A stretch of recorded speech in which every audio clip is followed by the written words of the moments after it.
Petroleum मसनूआत की कीमतों में इजाफे पर हिज़्ब इख्तिलाफ की जमातें मजीद मुतहरिक हो गई। सिंध से JUI रहनुमाओं ने हुकूमती इत्तेहादी ग्रैंड डेमोक्रेटिक अलायंस से राबता कर लिया है।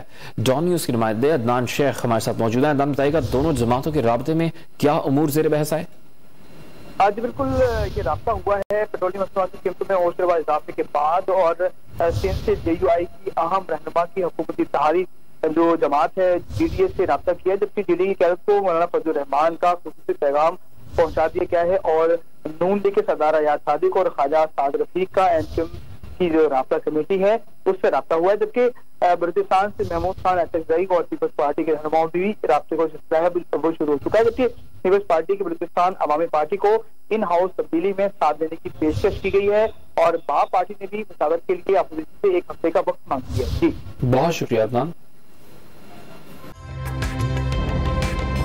ताज़ा तरीन वीडियोस के लिए हमारा YouTube चैनल सब्सक्राइब करके बेल आइकन प्रेस कीजिए ताकि आपको मिले हर अपडेट सबसे पहले।